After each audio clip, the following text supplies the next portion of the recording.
আমরা তো সাধারণ মানুষ, রাজনীতি করি না, কাজে রাজনীতি বুঝিও না বলতে গেলে।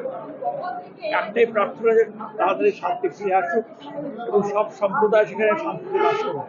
এখনো রক্তক্ষয় চলছে, সেটা আমাদের পক্ষে খুব উদ্বেগের বিষয় এবং আমরা খুবই দুশ্চিন্তা করছি। ওখানে আমাদের অনেক আপনজন আছে, অনেক চেনা জানা মানুষ আছেন, অনেক বন্ধু বান্ধব আছেন, তারা কেমন আছেন, কে কেমন আছেন তা নিয়ে খুব উদ্বেগ সবসময় বোধ করি।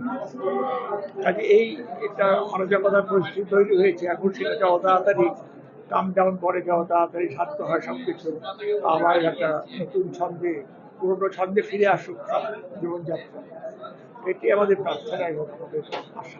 বলছি, দীর্ঘদিন বাংলাদেশে থেকেছিলেন, আপনি বাংলাদেশে দেখেছেন, এখন যে বর্তমান পরিস্থিতি, এটা কি বাঞ্ছনীয়?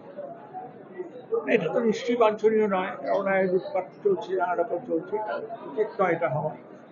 এটা নিশ্চয়ই পুলিশ ও প্রশাসন দেখবে যে কীভাবে এটাকে নিয়ন্ত্রণে আনা যায়। এটা চললে তো সকলের জীবন বিপন্ন হবে, প্রত্যেকের উদ্বেগে বিরুদ্ধভাবে কাজ করা বন্ধ হয়ে যাবে। সুতরাং অরাজকতাটা বন্ধ হওয়াটা দরকার, সবাই আমরা সবাই চাইবে। প্রতিবেশী দেশ, সেখানে আমাদের আমরা কি আগামী দিনে কোনো চিন্তা ভাবনা নিতে পারি? একটা হতে পারে যে যদি ওখান থেকে শরণার্থী আসে তবে সেক্ষেত্রে সরকার গরমের উপর চাপ পড়বে, এটা ঠিক। তবে এখনো শরণার্থী আসছে না, এখনো যাতায়াত শুরু হলে বা সুগম হলে কি হয় বলতে পারি না। তো আমার মনে হয় ব্যাপারটা তাড়াতাড়ি সেটেল ডাউন করবে, তাড়াতাড়ি ঠিকঠাক হয়ে যাবে সব কিছু, তখন আশা করা। শেখ হাসিনাকে একটা ভারত বন্ধু বলা হচ্ছে, কিন্তু বর্তমান যারা সরকার গঠন করবে সেটা কি ভারত বিদ্বেষী মনোভাব তৈরি হবে বলে মনে হয়? এটা ঠিক বলা যায় না, এখন এটা তো আন্তর্জাতিক রিলেশনের ব্যাপার। আমরা এত ছোট মানুষ যে এত বড় ব্যাপার ভাবতে পারি না, বা এগুলো নিয়ে আমাদের কোনো রকম কোনো আইডিয়া নেই। সুতরাং কি হবে না হয় ভবিষ্যতে সেটা এখনই বলা যায় না। বাংলাদেশের সংখ্যালঘু মানুষেরা কিভাবে আর থাকতে পারেন কিনা সেটা ভাবছেন। এখনো আছে, যদি সেরকম কিছু হয় তাহলে ভাবে দেখতে হবে। না, একদিকে মুজিবের মূর্তি ভাঙা, আরেকদিকে ইন্দিরা গান্ধীর নামাঙ্কিত একটা সংস্থাকে সেটাতেও ভাঙচুর হয়েছে, এই দুটো কিসের ইঙ্গিত দিচ্ছে? এটা বলতে পারি না, কিন্তু কথা হচ্ছে এখন যেহেতু কিছু ভ্যাগাবন্ড, কিছু মানে কিছু মানুষের হাতে কাজকর্ম নেই, তারা যা কিছু পারে ভাঙচুর করে, ধ্বংসাত্মক মনোভাব দিয়ে কাজ করে। এরা আমার মনে হয় না খুব একটা মূল জনস্রোতের অংশ। এই সব দেশেই থাকে, আমাদের দেশে ভাঙচুর হয়, বিদ্যাসাগরের মূর্তি ভাঙা হয়েছে বা সবই হয়েছে।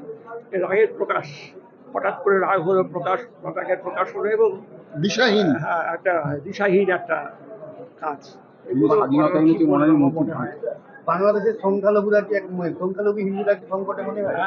বাংলাদেশের সংখ্যালঘু হিন্দুরা এখন কি সংকটে? এখনো তো সংকট বলে মনে হচ্ছে না, কারণ এরকম খবর নেই।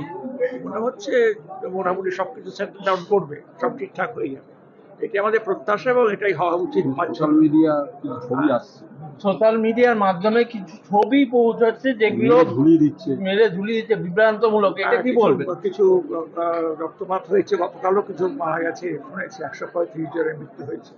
এই খুব উদ্বেগের বিষয়। এখন দেখা যাক তারা, প্রশাসন তো এখন সেনাবাহিনীর হাতে, তারা কি করে দেখি।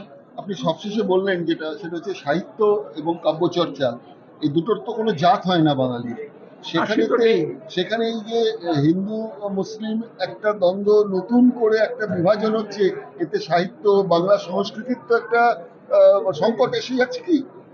আমার মনে হয় যে যারা সাহিত্য করে বা যারা কোনো রকম সংস্কৃতিমূলক কাজের সঙ্গে যুক্ত, তারা এই বিভাজনটাকে হয়তো গুরুত্ব দেয় না। তারা হয়তো এই হিন্দু মুসলমান ইত্যাদি এই বিভাজনে তাদের কাছে কোনো মূল্যই নেই। সুতরাং তারা ওইসব জাতের ঊর্ধ্বে উঠে লেখেন এবং ভাবেন এবং লেখেন। সুতরাং এটা নিয়ে আমাদের যারা সাহিত্যকার, তাদের কোনো উদ্বেগের বিষয় নয়, কিন্তু উদ্বেগের বিষয় সাধারণ মানুষের। তাদের মধ্যে এই বিভাজনটা রয়েছে, এই বিভাজনটা থাকা উচিত নয়, এটা আমার মনে হয়। ভারতবর্ষে কোনো রাজ্যে এখনো দেখা যায়নি, অথচ ওয়েস্ট বেঙ্গলে দেখা গেল কলকাতার বুকে যে বাংলাদেশ নিয়ে আনন্দে উল্লাস মিছিল বেরিয়েছে। কি বলবেন? এখন কেন বেরিয়েছে আমি বলতে পারবো না। বাংলাদেশে যা ঘটেছে তার নিয়ে তো উল্লাস করার মধ্যে কিছু নেই। একটা হতে পারে যে হাসিনা সরকারকে অনেক হয়তো চাইছিলেন না তারা, এটা হতে পারে, এটা আমার জানা নেই কেন তারা উল্লাস করেছে। কিন্তু এটা হতেই পারে যে কারো কাছে অপছন্দের মানুষ ছিলেন, কারো কারো কাছে নিশ্চিত অপছন্দের মানুষ ছিলেন, সেই জন্য তাকে বিদায়ও নিতে হয়েছে। সুতরাং কেউ উল্লাস করবে, কেউ লুটপাট করবে, কেউ বিষণ্ণ হবে, এরকম তো হতেই পারে। শেষ প্রশ্ন, 24 ঘন্টার ওপর কেটে গেল, বাংলাদেশের বুদ্ধিজীবী বা পশ্চিমবাংলার যে বুদ্ধিজীবীদের, তাদের কারোর কাছ থেকে কিন্তু কোনো রিয়াকশন পাওয়া যাচ্ছে না। বুদ্ধিজীবীরা একটু দেরিতে রিয়াকশন দেন, কারণ প্রথম কথা ঘটনার আকস্মিকতা এমন যে তা নিয়ে প্রথম কথাই যে রিয়াকশন দিয়ে দেওয়াটা ঠিক নয়, কেননা গতি প্রকৃতি কোন দিকে যাচ্ছে না যাচ্ছে, ঘটনা কোন দিকে গড়া, সেটা দেখে তবেই আমার মনে হয় বিচক্ষণরা মতামত দেন। তার আগেই হুট করে কিছু একটা বলে ফেললে সেটা আবার একটা মিসফায়ার হয়ে যেতে পারে। সেই জন্য বুদ্ধিজীবীরা একটু ভেবে চিনতে মতামত দিলে ভালো হয় আমার মনে হয়।